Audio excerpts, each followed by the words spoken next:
Hello, everybody, and happy, as I always have to do, happy Thursday. I hope you are having a fabulous day. Sorry that I'm a couple minutes late. I think the weather system that we have coming in might be affecting my phone. Had to think for a while there before it would let me hit the go live button. But anyway, I hope you're having a great day. Today is a huge topic. Not that every day that what we're talking about this month isn't a huge topic. Menopause is a huge topic. But this is one I think so many of you underrate, what's the word I'm looking for? I can't think of what I'm trying to say. Underestimate how big this is. So I do talk about it quite often, and we'll probably talk about it in a few other contexts as time goes on. And I did mention it when we talked about sleep 2 days ago. But we are talking about something that affects your hormones, something that affects your metabolism, something that affects your sleep, your cravings, and even, and especially, your moods and your weight loss. And this is stress. So if you feel like as a perimenopause, or even if you are a postmenopause woman, if you feel like stress affects you more than it used to, that is not in your head. That is absolutely 100% the case, okay? So you have to understand that with the changes in our hormones, with the decline or the fluctuations, depending upon where you're at in menopause, estrogen is either fluctuating up and down or you have less of it, right? That's what postmenopause would be. You have very minimal amounts of it. Estrogen used to help regulate your stress response. But now your body doesn't have the same buffer. Or for those of you in perimenopause, maybe some days it does and some days it doesn't. Now, what this means is that stress hits harder. It lasts longer and it can have a bigger impact on your body. And here's what you gotta understand. Stress is not just about work. It's not just about life events. It's not just about what's going on in our world. It comes from things that you might not even realize are turning on the stress response in your body. So here's what we're going to cover today. We're going to talk about how stress impacts your hormones and your metabolism, why stress feels worse in menopause, right? It's the biological part of it. Hidden sources of stress that you might not realize are affecting you and that maybe you have a lot more power over than you realize. How to reset your nervous system, because your body is always either in fight or flight or rest and digest. It's one or the other. This is one of those parts of our body, there is no gray area. And why active relaxation practices are the key to resetting both your body and your brain. So that's a lot. Let's dive in. Okay. So you have to understand stress, not just mental, not just emotional. It has a direct impact on your body. So cortisol, which is your stress hormone, rises. And high cortisol means, for most of us, more belly fat storage, even if you're eating healthy, even if you're eating in a calorie deficit. It also can mean more cravings for sugar and more of those processed carby foods, right?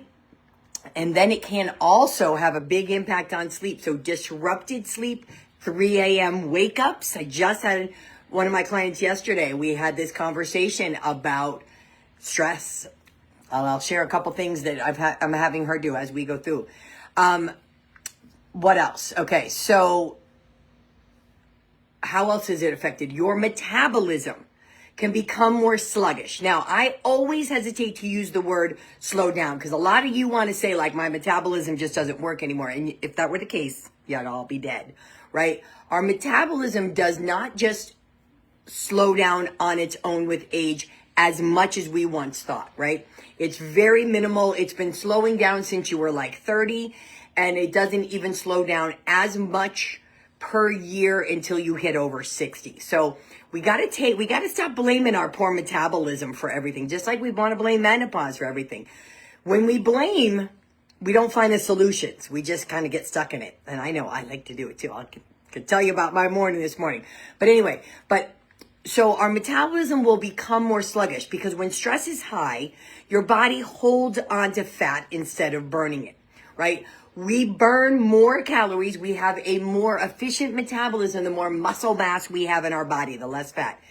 And your body will prioritize survival over weight loss always. And when you are in the stress response, your body is in like survival mode because there is, in its opinion, it's like there is perceived threats everywhere, right? And then what happens is where you've got a shaky endocrine system, a shaky hormonal system already, things become even more imbalanced, right?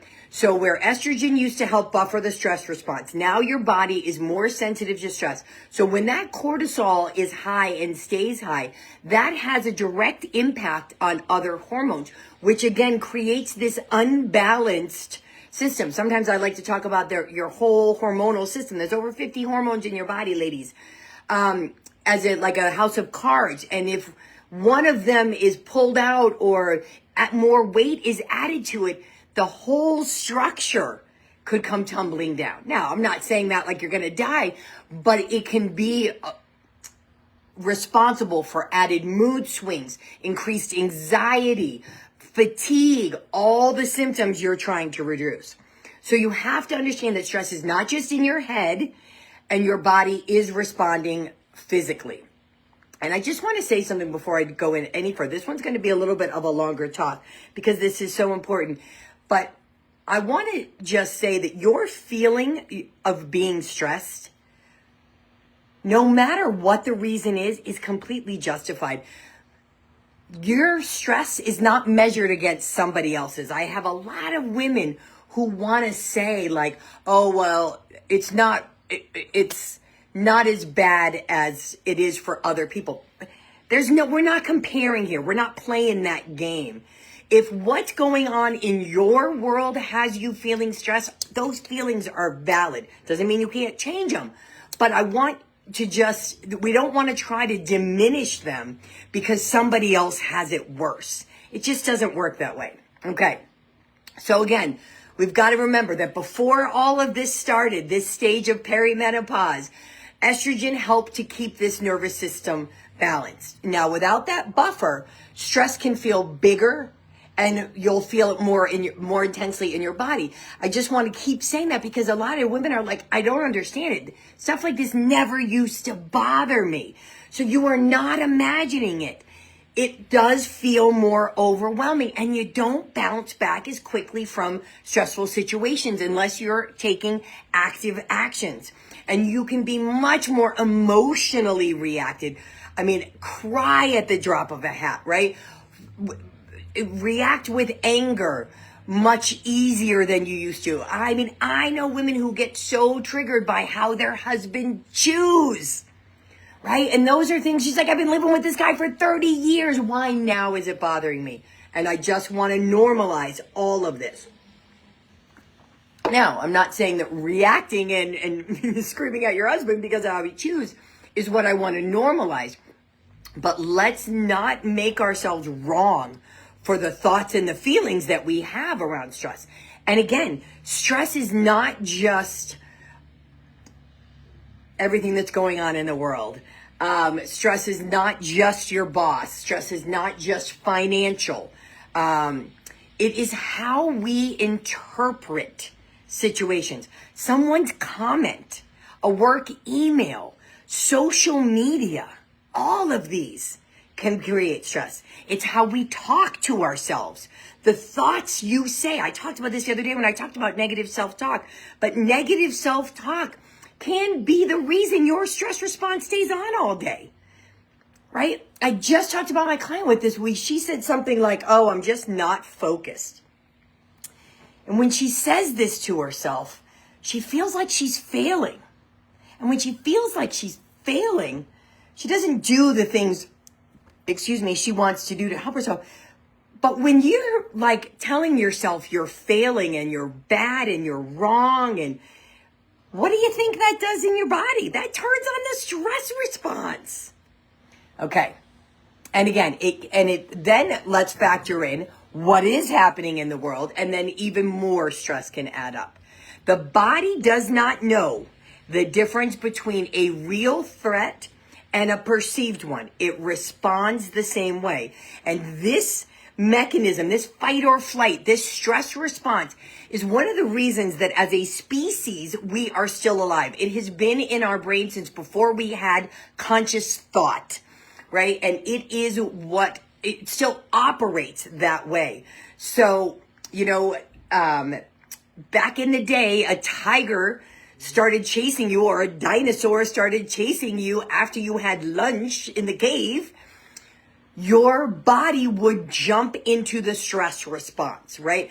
The fight or flight. So your body would turn off digestion because who needs to digest food when you might die, right? And it would direct all the blood flow to your hands and to your legs so you could run fast, and to your brain to help you figure out how to get out of it. There was no thought to whatever was in your digestive system. It didn't matter. And it makes sense, right? But that same response happens when you see a social media post that pisses you off, or when someone maybe does something at work that you don't think they should do. So I just want to be very clear. Now, you might be sitting there going, oh my God, I do all these things. It doesn't make you wrong for doing them, but you need to create this level of awareness so that you understand, oh, okay, I just didn't like that. I got all worked up because of what they did. And that's fine. I'm not making myself wrong for that. But now I have to look at, how do I help reset my system? Okay. And we're going to talk about that in just a few minutes. Rufus. Okay. But first, I want to talk about some hidden sources of stress you might not realize. Now, I just kind of said some. Rufus, buddy. Get out of there, buddy. Okay. Sorry. So here are some of the things that a lot of women don't realize are potentially increasing cortisol in their body. If you are not eating enough food, if you are constantly underfueling your body sees this as a stress response and increases cortisol.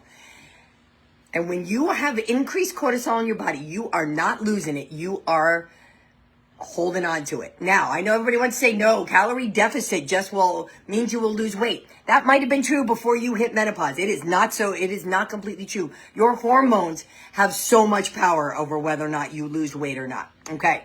Over exercising without giving your body the rest and recovery it needs. More is not always better. Too much high intensity workout without enough rest increases the cortisol in your body. Your body stays in fight or flight mode, which can make it harder to lose weight. And then there's the sleep, right? Even just a few nights of poor sleep can raise cortisol levels. If you're waking at 3 a.m. or getting less than 6 to 7 hours of sleep, you are probably running around in some chronic stress. Now, I ask a lot of women what their stress responses are. You know, what their stress levels are on a scale of 1 to 10. A lot of them are like 4 to 5 to 6 to 7 every day. If that is you, just because it's normal or just because it's what you've always done does not mean it's working for your body now.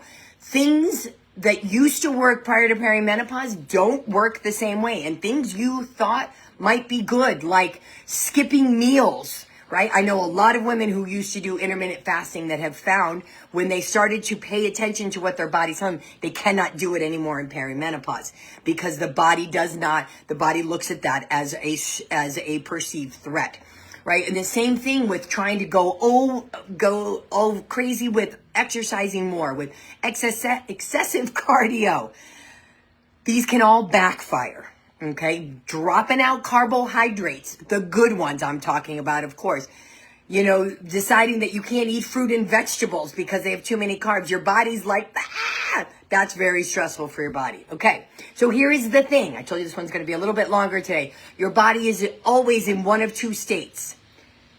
Stress, or there's no in between, sorry. You're either in fight or flight. Fight, flight, freeze, or fawn, right? There's 4 parts to it in some people's minds. But fight or flight, that is when your stress response is on. That is the sympathetic side of your autonomic Yeah, nervous system. Sometimes I get one more extra letter in there.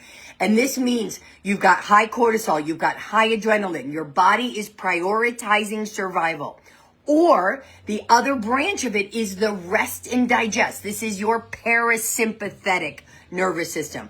And this is where your body repairs. This is where your hormones rebalance. This is where your digestion happens and your digestion improves. This is where you should be more of the time. Now, the problem is most of us are in fight or flight all of the time. Now, let's just be real here. When you say rest and digest, sometimes people are like, hey, what does that mean? It doesn't mean laying on the couch all day. It means you're creating moments where your body is not in a chronic, constant state of stress. You can be active, you can be busy, and you can be engaged, but not be in fight or flight. Okay. This is why stress management isn't optional at this stage of the game. It is, sorry, it looks like I have a slow connection. I'm sure it's the weather. It's a necessity. Okay. So what is the most powerful things you can do to help with stress? And these are active relaxation practices, right? So a lot of people are like, oh, I relax. I sit on the couch. I watch TV. I watch Netflix. And that might be helpful, but you can't just relax your way out of stress.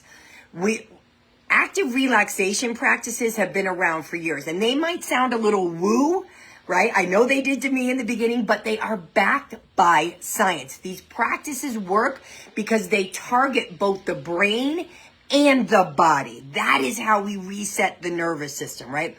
So meditation and breath work can directly lower cortisol and activate the parasympathetic nervous system. Now, a lot of you are like, I can't meditate, I can't stop my thoughts. Meditation isn't about stopping your thoughts. It's about you actually becoming someone who can notice thoughts and bring yourself back. But anyway, that's not what I'm here to talk about. Breath work. Breath work really works the best when you do counted breath work, right? Because why? The counting gives your brain something to do. Tapping, EFT, emotional freedom technique. This interrupts the stress response in real time. I used to think tapping was a waste of time. It's one of my favorite things. Now then we can get into yoga, Tai Chi, PMR, progressive muscle relaxation. All of these help to rewire how your body responds to stress. Now, I know a lot of you say, I want to exercise or I want to get out in nature for stress response. And that can be very helpful. But if your brain is still spiraling, you're still in fight or flight. So it's not as foolproof as some other practices. Same with exercise. You can go for a run, but if your thoughts are still racing, your body is still stressed. Now, something fun you might do that could help you with the stress response, right, is to put on your favorite song, sing out loud, right? Again, the singing, remembering the words gives your brain something to do. Moving your body helps to relax your nervous system. Your thoughts alone can turn on the stress response. And if your brain is constantly running stress loops, your body will not be able to relax no matter what you're doing. Okay, so today's challenge for you is this. I want you to start to notice, where does your stress come from? Is it things happening around you? Is it what you're saying to yourself? Is it from a lack of food? Is it from over-exercise? Is it from not sleeping enough?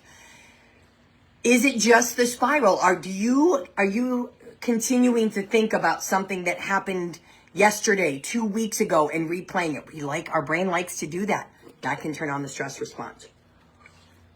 And I would love to hear from you. What is one way you are willing to try to shift your body out of the fight or flight mode into the rest and digest mode? I didn't even have a chance to get into it because I knew this was going to be kind of long, but when you eat in your stressed out state, I already kind of told you that, like, when your fight or flight is on, your body's not thinking about digestion. I want you to think about this. When you're eating and your stress response is turned on, what do you think's happening with the food in your body? Do you think it's being dealt with efficiently? Yeah, it's not really. So for a lot of you, whether you're willing to admit it or not, stress is a big factor in your keeping you from losing weight, from sleeping well, from feeling good in menopause. If this is you, I need you to really hear this. Maybe listen to this again and start noticing, where could I bring more active relaxation, stress relief practices into place, okay? And this comes into play with what we're going to be talking about tomorrow, which is emotional eating, because stress eating is such a huge thing. Stress and food go hand in hand, and I want to help you break this cycle. Now, just real quick, I'm also going live in my Facebook group this afternoon, and we're talking about weight loss plateaus, why they happen in menopause. So stress will be part of it. So you might want to come join in, because there are other reasons as well, if you're not sick of hearing me talk yet. So come join in. You can come join my Facebook group. It's called Menopause Wellness Made Simple, because that's what I'm all about. All right, you guys. Have a wonderful day. And I will see you later.